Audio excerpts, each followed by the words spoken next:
Today is Thursday, April the 1st, 2010. This is the part of an interview with Mr. Joseph Florek at the Macomb County Catholic Services located at 15945 Canal Road, Clinton Township, Michigan. Mr. Florek is 90 years old. He was born May 19, 1919. Mr. Florek currently resides at 36725 Utica Road, Clinton Township, Michigan. My name is Dave Brousseau, and I will be the interviewer, and Mr. Gary Miglio will be the videographer. Mr. Florek, would you state for the record the branch of service that you served in? I served in the Army Air Corps. Army Air Corps. Let's go back. Perhaps you could tell us a little bit about yourself, about where you were born, and a little bit about your family. Well, I was born in Hammond, Indiana, May 29, 1919. And we moved to Chicago when I was about 9 years old. And I was raised in Chicago. Then I met my wife, and she lived in Detroit. So now I live in Detroit. How did you meet your wife? Well, we were invited by my godmother to a Polish wedding. Her daughter was getting married. And my wife wasn't at the wedding, she was at another reception someplace. And when she came in, but he thought we were gonna marry her. I'll be darned. How did you end up in Michigan? After I married my wife, I had just started a sales career. So we lived in Chicago for 2 years. But I could see that the company was having financial troubles. And I worked for a representative who represented a company that represented us all over the country. And they had one in Detroit. So I got a job there, and that's where I lived after that. At what time now in your early life were you drafted? Drafted in 1943, so I was about 24 years old. So you had already been married, and had you No, started? I wasn't married. Oh, you weren't married? No, this happened, I got married in 1950. Okay. Did you have the rest of your family here when you were drafted? Were you living with them? Yeah, my family, they lived in Chicago, and eventually my parents moved to Florida, and they're scattered all over the place, but they're all gone now. How big a family did you have? I had 6 sisters and 1 brother, and of course my parents. Was your brother in the service also? He was in the service, he was much younger than me. He was in the service in the late 50s. He was stationed in France. There was no war going on at that time. Were you aware that you were going to be drafted when you got the notice? Well, I was the oldest. My sisters were married at the time, and I was the oldest at home. My dad wasn't working, so I claimed dependence. So they put me in 3A. Because I had, back in 1940, everybody had to sign up for the draft. Fortunately, I got a number that was called late. But they didn't call me till the following October. And at that time, I claimed dependency. That was before the war broke out. So my dad didn't work all that time, but he finally got a job in 1943, around October or so. So I reported that to the draft board. And of course, That was it, huh? that was it. January 1st, I was in the Army. Where did you go for your basic training? Atlantic City, New Jersey. Can you remember about some of your experiences at basic? Well, yeah, the Army Air Corps took over all the hotels in Atlantic City, and that's where I took basic. And while taking basic, we took all kind of tests, and one day the sergeant was reviewing them, and he said, "You're doing good on the test. How'd you like to take the test for flying duty?" I said, "Well, I don't have to go to drill field. Why not?" And I passed it. I was the last one to qualify.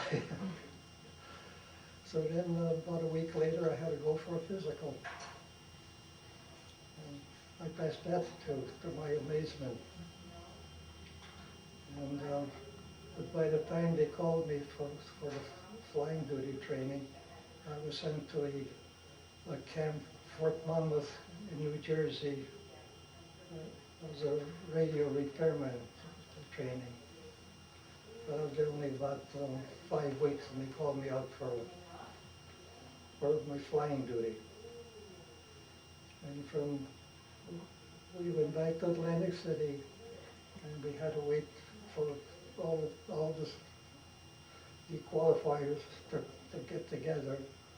And they shipped us to Syracuse University for college training. And I was there for about 5 months, going to college and studying. Good thing I had a roommate that had an education, because I was a high school dropout during the Depression. And in the last 2 weeks there, I got 10 hours training in a Piper Cub, a small plane. And at that time, I knew I wasn't going to make it, because some of the maneuvers in that plane, like going into a stall, and the plane went down real fast, my stomach stayed up there. Oh. So when I got the classification, they told me to get lost. So where did you go back to radio? Yes, they asked me where I wanted to go to school. I'm surprised the Army don't ask you, but they asked, this is the second time they asked me. And since I lived in Chicago at that time, there was a school in Scottsfield, Illinois. Well, I lived in Chicago, Illinois. I said, well, maybe I get a chance to get home. After being there for about a week, the school was so crowded, they shipped us to Madison, Wisconsin. There was a training camp. And of course, I lived in Chicago. I was 140 miles from home. I was home almost every week. But I liked that. So when I finished that course, they sent me to Tampa, Florida. And that was for assignment. And they assigned me to Drew Field in Florida, which was only about 10 miles outside of Tampa. And they gave me a 15-day delay en route. I had to go back to Chicago to spend 15 days at home. In fact, the neighbor wanted to know what army I was in, because a whole lot from the other camp too. And I finally was assigned to a company. It's called the Signal Air Warning Battalion. So you didn't really have a typical basic camp, did you? Well, Atlantic City, that took about 3 months. Yeah. And when they finally organized this Signal Air Warning Battalion, they needed radar operators, and they had plenty of radio repairmen. I became a radar operator. Was radar in its pretty much infancy at that time? In fact, the instructor was, I don't know if you remember the story, in Pearl Harbor, just picked them up he was one of the instructors there. I got to know him. And by the end of the year, we were on our way to overseas. On the way to where? Overseas. Oh, yeah? Yeah, we left around the first of the year, 1945. What time in 1945 were you shipped over? In January. So you got shipped over just before the war ended in Europe, huh? Oh, yeah. Well, they shipped us over by plane. But they had to supply all those countries, especially in China, because Japan still was in the Pacific and they were in French Indochina. So they had these big C-54s. They would fill them with equipment, and then they would take about 10 or 15 soldiers on them. And we flew all the way to China. We stopped in Bermuda to refuel, and on our way to the Azores, the plane was struck by lightning. We got a big flash in the pilot. We'd just been struck by lightning. We were kind of apprehensive. And then we stopped to refuel in the Azores. And then we stopped in Casablanca. There we stopped and had lunch. We got to get off the plane. And our next stop for refueling was in Tripoli. And then we landed in Cairo. There we stopped for lunch. And the truck passed right by the Sphinx and the pyramid. And I was just enjoying the trip. Mm-hmm. And then we stopped down in, I forget the town in Iraq. And then we flew to Karachi, India. And there we spent about 3 or 4 weeks in a British camp waiting for their orders. We had nothing to do. I have some pictures. We got piss helmets, we got bicycles, we're riding all over the camp. There's a Chinese restaurant on the base. We'd go there for that night and get fried chicken. We had a nice time. How was it with the people that you were there with? Well, you mean the natives? Yeah. Well, there was no problem. I never had any problem. We were usually on the truck, so we had a base anyway. You know. We never had any contact with the people. Oh, And, so most all your activities were on base? Yeah. Mm-hmm. Then after we left Karachi, we refueled in Agra. Took off right over the Taj Mahal. And we landed at the base of the, that they called the hump, the Himalaya Mountains. We had to wait there for the weather to clear.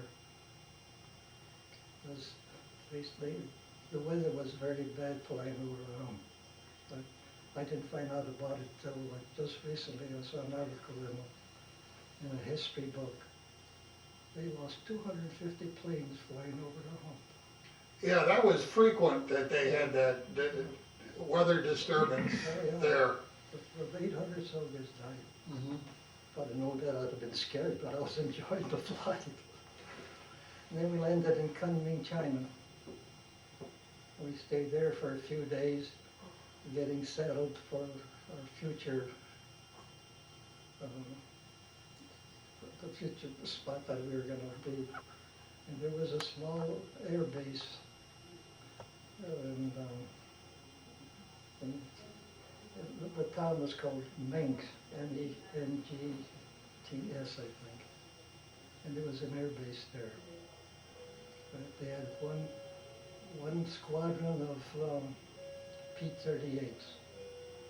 We were only about 100 miles from French Indochina, but by that time, Japan wasn't going to come up and bomb just one squadron. We were having their problems in the Pacific, Yeah. so we never saw any any plane even on our radar. So we set up our radar, it was 20 men in a platoon, we were in a Chinese farmer's cornfield, operating our radar. So how familiar did you get with the radar activity? Well, there's nothing to it.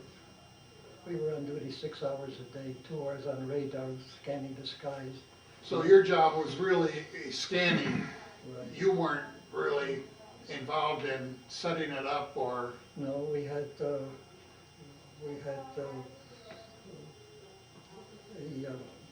well, the radar repairmen and all that, you know, they did all that, we just operated. We were on 2 hours, off 2 hours, and 2 hours on guard duty. We were on 6 hours a day. The rest of the time, we did whatever we wanted. were there records that you had to maintain while you were on watch as to what you saw? No, what we saw, we reported to the airbase. The only problem we had was one night, we picked up an American plane, and he was lost. We scanned him, and we reported to the airbase. And all of a sudden he disappeared. He probably crashed. Yeah. But the only problem we had was our officer. He tried to, one day he wanted us to follow up for a roll call.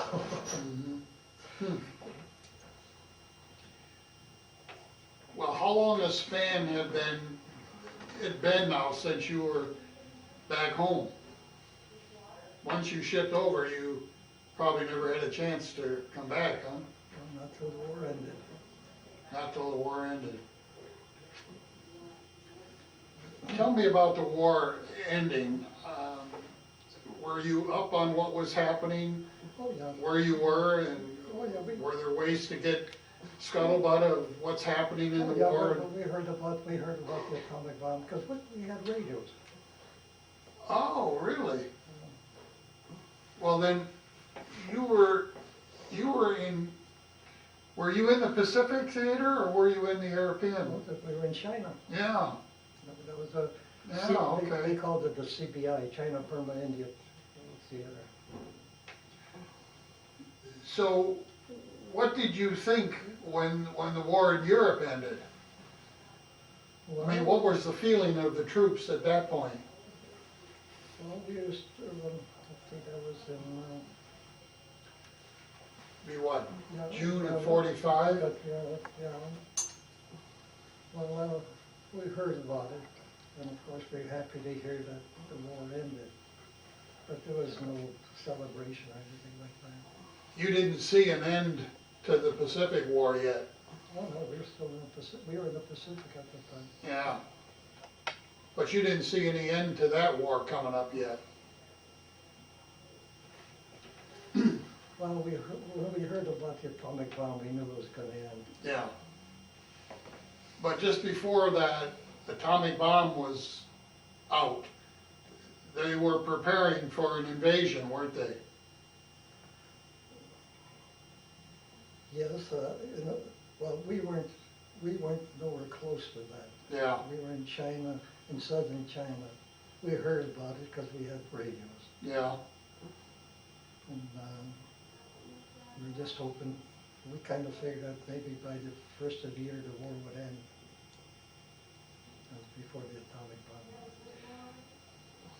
How did the people around you react when they heard of the atomic bomb? There was no celebration. No? We knew that the war was going to end, but I don't know, just no celebration. Mm-hmm. Even when the war ended. I mean, we talked about it, but well, one of the guys took his rifle and shot at the pole holding the our Mm-hmm. radar. And he hit it. Were you in contact with the people in China? How did they react to it? We weren't in contact with No. the people at all. There was a village nearby. We had two Chinese boys helping in the kitchen, that's about all. So, how long after the war had officially ended were you able to get back to the States? Well, to begin with, after we packed our equipment and moved out of the cornfields, and we moved to, I forget the name of the town, the air base nearby, or rather where all the soldiers were congregating. And they took all the High Point men and they sent them to Calcutta to eat for a boat. And of course, I didn't have many points, and most of the guys there didn't have many points. They were much younger. Those points are based on time in service? They were, like, it was based on, you got 1 point for in the States, and 2 points for overseas, and of course, you, battle stars and all that, you got points. I don't remember exactly how it was. Yeah. So when they took the High Point men and sent them to Calcutta, we figured, well, we're gonna have wait probably a long time. But it wasn't much longer. Well, then what happened to you? Well, we were still in the group. In fact, these were radar platoons. We finally got all the platoons together. There were 20 men and an officer in each platoon. We were waiting for further orders. Well, they finally, after they shipped the High Point men to Calcutta, it wasn't maybe about 2 weeks later, they shipped us to Calcutta. And they had a big field there where all the soldiers were congregating, and depending on how many points you had, when the boat became available, they would take the High Point men out. How many days did it take you to get back home? Well,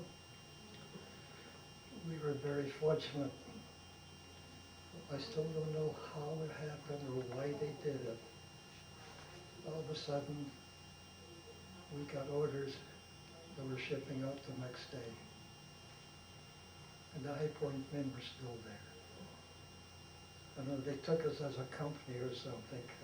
And these High Point men who were part of our company were no longer there because when they shipped them out, they were sent out as freelance, you know.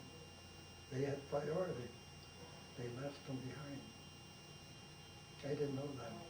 How long did it take you to get home? I think it was 29 days. 29 days? From Calcutta to New York, that's a long way.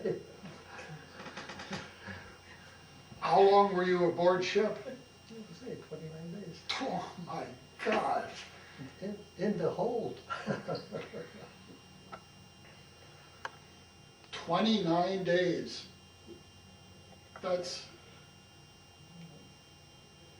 At the beginning, in the Indian Ocean, this was like early October. We shipped out of October 2nd, something like that. And traveling in the Indian Ocean and through the Red Sea and the Mediterranean, the weather was rather warm. We slept on deck because down in the hold you perspired. oh yeah? Of course, the officers had the cabins. But once we hit the Atlantic Ocean in October, towards the end of October, we went down to the hold. And these are just troop carrier ships? No, they weren't troop carriers. This was an ocean liner. Oh, converted Yeah. ocean liner, okay. In fact, I heard some soldiers even were on the Queen Mary and things like that. Yeah. And the last day aboard ship, the coxswain, whatever you call him, got on the now here it is, now here it is. And they played, oh, what a beautiful morning. They what? They played, oh, what a beautiful morning. Oh my goodness. Oh, gee. Where did you dock in the States? New York? Yeah. Of course, they had welcome committee to all the boats Oh and my everything. goodness sakes. So this is what, October, November? Uh,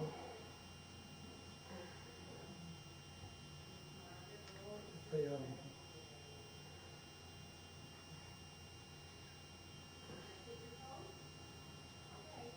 was November. November. Yeah. I was home on November 4th, I think. So did you officially disembark from the service at that point? No, when we disembarked from the ship, we were in Camp Kilmer, I think, and of course they were pushing everybody out real fast. We would stay there more than a day and a half. And I was home in early November. I remember I was home in time for my mother's birthday. But then I reported back to Fort Sheridan, which was not far from north of us. And I didn't have enough points to get out. And they were giving soldiers that didn't have enough points to get out 45 days furlough before the next assignment. Because of Christmas, they gave us 57 days. After the New Year's, I had to report to Cali, to a field in Texas, I forget the name of it. And of course, I knew I was gonna be home, so I bought my round trip ticket when I got to the station. And I was there for about a week. I got a discharge, and they gave me plane fare to get back home. I'd rather train fare to get back home, but I already had my ticket. So you had a train from Texas? From Texas. And that must have probably taken 29 days. Well, in those days, that's all the trains were the only mode of transportation. Yeah. I hadn't gotten into it. Mhm. I was home.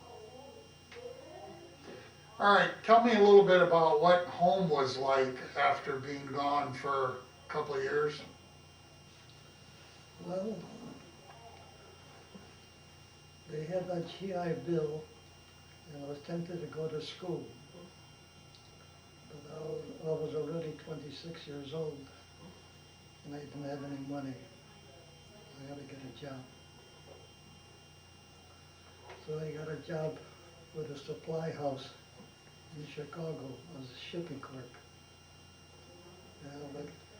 But there for about 6 months. I was tempted to quit, but I found out that they had a separate division in separate buildings. They call the engineering department. They sold steam equipment. And I got to know the people up there, because when I finished my packing, I would go up there and I got to know them. And the fellow doing the shipping up there, one day, when I was there, he said, I'm quitting, I got another job, why don't you take over this job?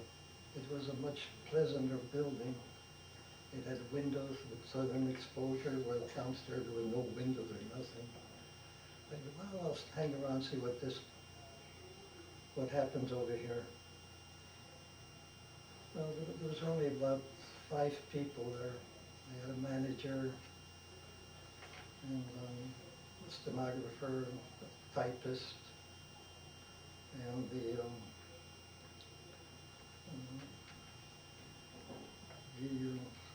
salesman.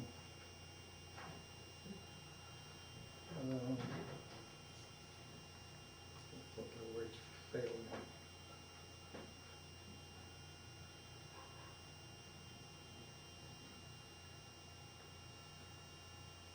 What do they call him? Anyway, he was the chief salesman. And they had a contract with a company in Three Rivers, Michigan, to handle their equipment, to sell their equipment. In fact, there were 2 companies we represented.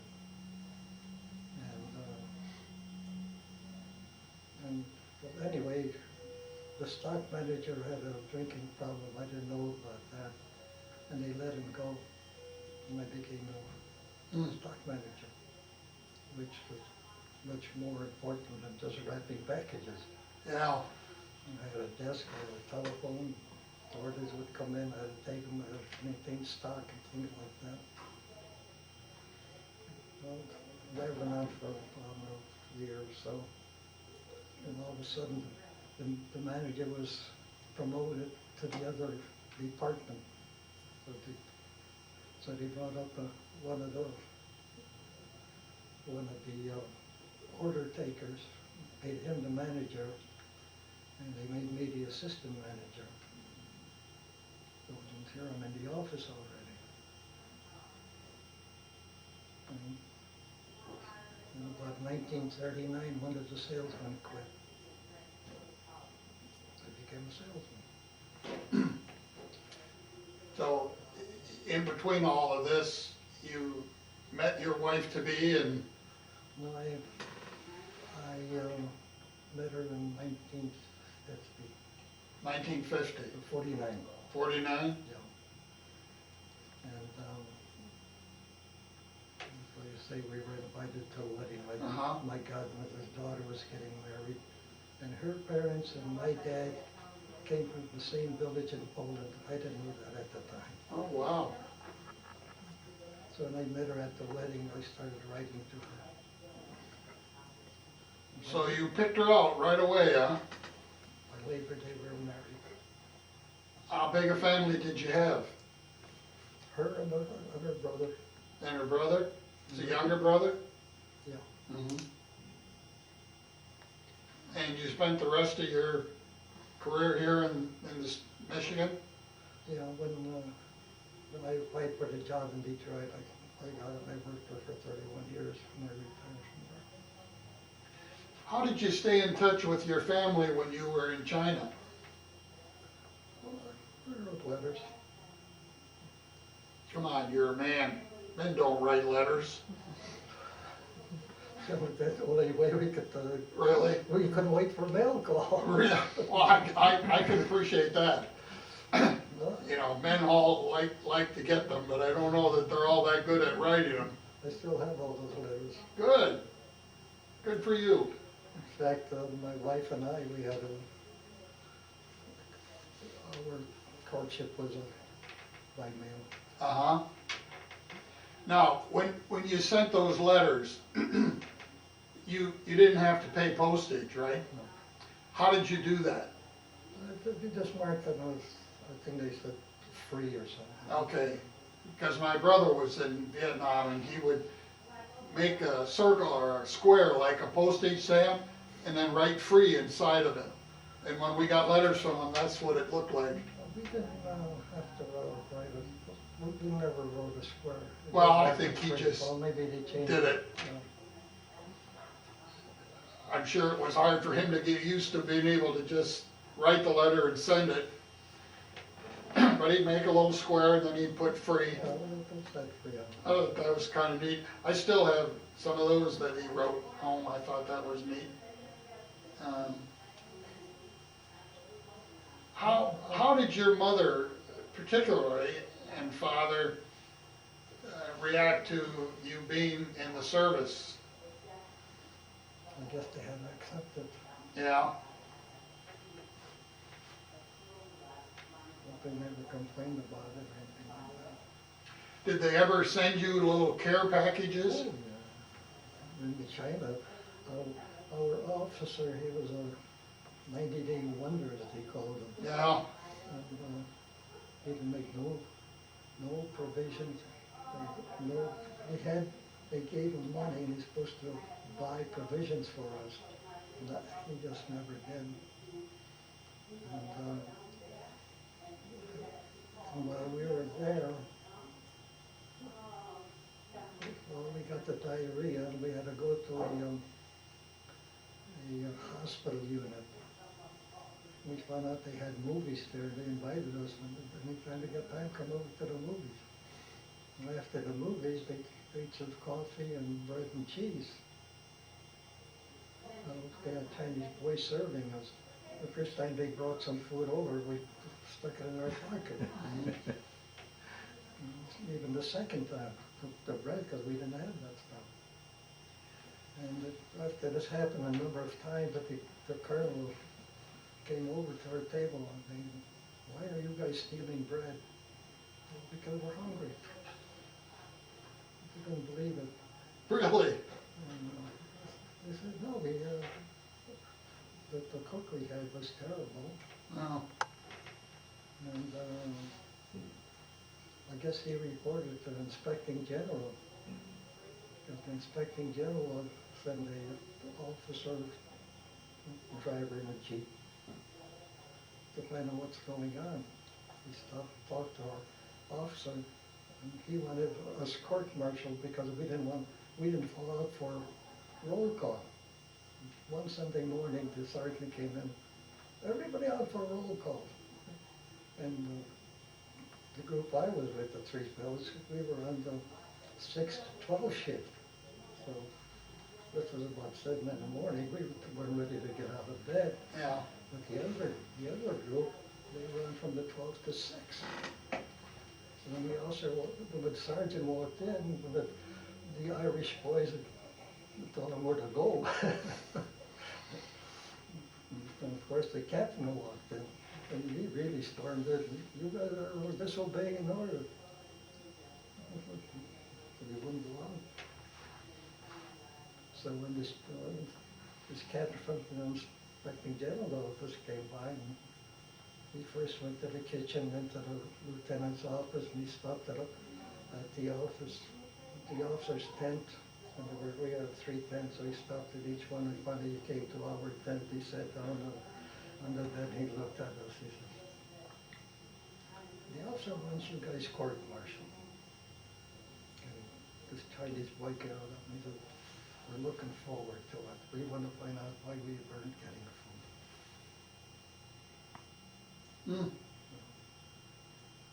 So he talked to us, and when he asked if we ever didn't do our duty. No, we always did our duty.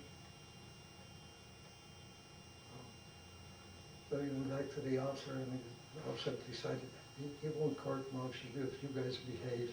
Oh. And we thought, well, we'll behave when we get some food. Did you make any friendships that carried over after you got out?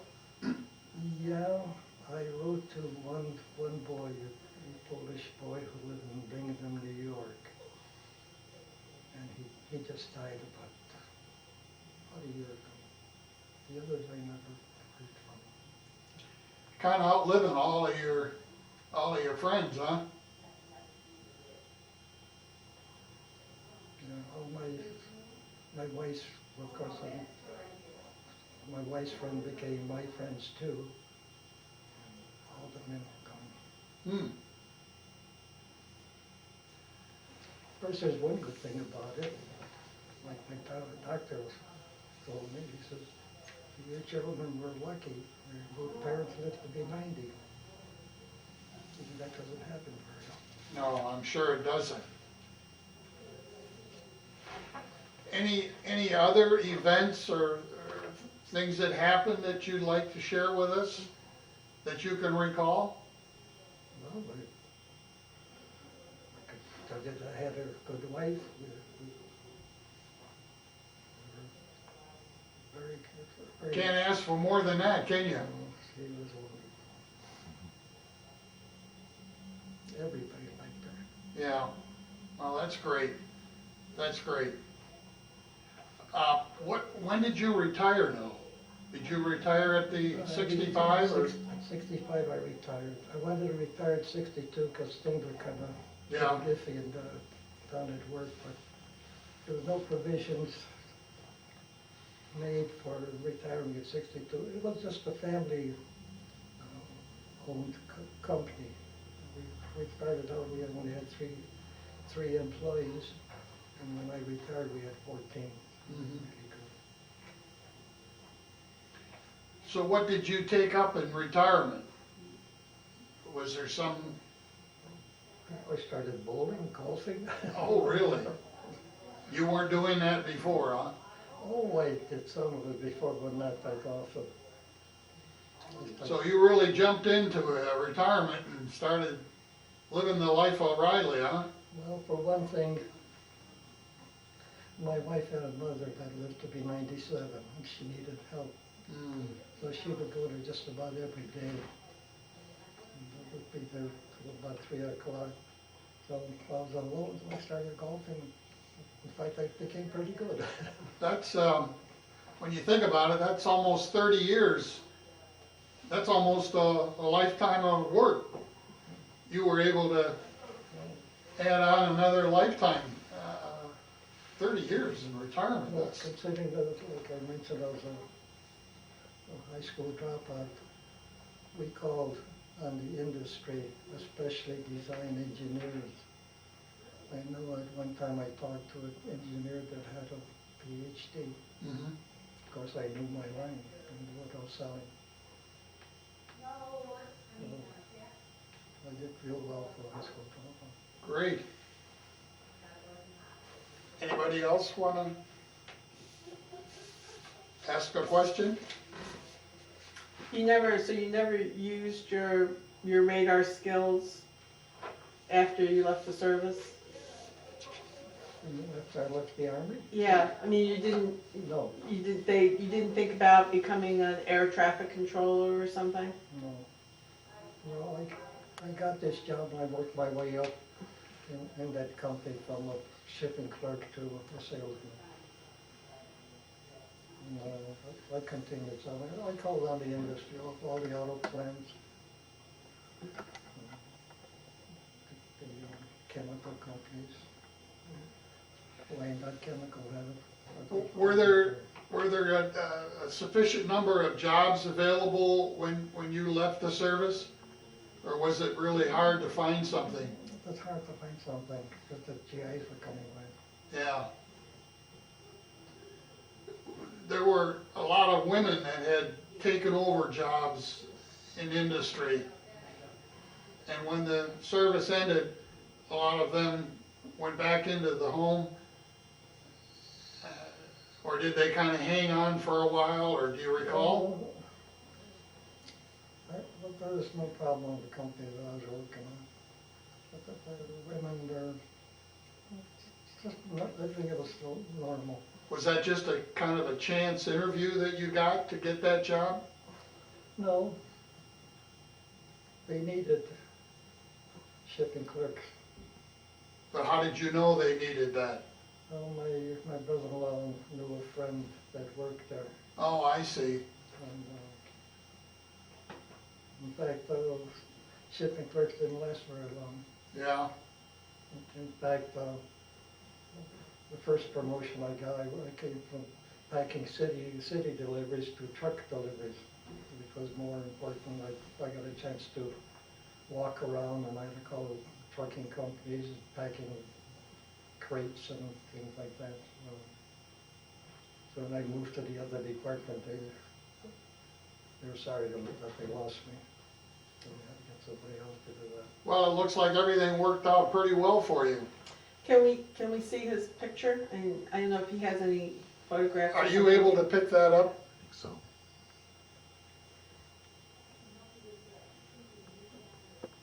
Or is it need the, I think there's a glare on it. It's, how's that? yeah. It's good. Picture was taken the first year in the Army. I was home. I can't keep it straight. It's okay, it's good. There we are. Okay. And you have your, how long did it take you to write this memoirs? Well, it was about, I think about 7 years ago. My son and my grandson, and granddaughter, the family were over. And my grandson was like, "Grandpa, you were in the Army. What did you do?" Mm-hmm. So I started telling him. That's when my son said, "Dad, why don't you write all this down? I put it in the computer and have the record." This is just my Army career. After I finished my Army career, Oh, you got pictures in here too. there's some pictures of the home.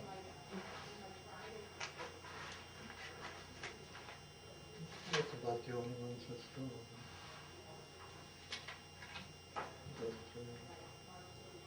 when you returned to civilian life, were you able to,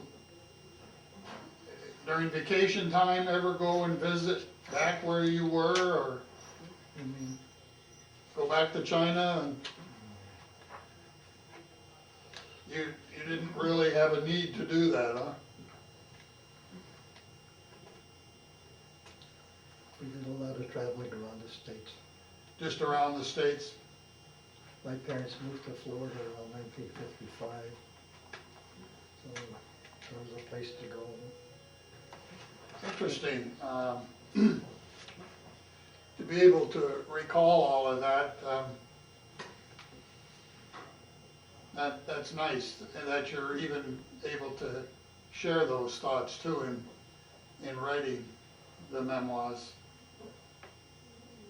Well, as a matter of fact, where I live now, in assisted living, I was talking to one of the activities manager. I mentioned that I'm writing my memoirs. Oh, I like to read them. So I had an extra copy of that. I let her read it. Next thing you know, the assistant manager, I like to read them. Good. It's going up the line. Yeah, And they all said the same thing. You do a good job of writing. And I laughed. I said, I wish my English teacher was here. yeah. But in fact, I just thought to this one that's reading it, and how were you able to remember and compile all this? Gee, I don't know, I just wrote what I do know. He said, it's amazing. Well, I didn't think it was amazing. I thought I did this wrong. But I guess it's, Well, thank you, Joe, for sharing your experiences with us. We appreciate it very much, coming down and telling us about your experience in the service. well, as you can see, I really didn't do anything. I just did a lot of traveling. Mhm. When I see some of these TV pictures where they show the landing in Europe and all that, I realize how lucky I was. Any other? No, Is that- that's it. Thank you. Mr. Florek, I'm from New Jersey,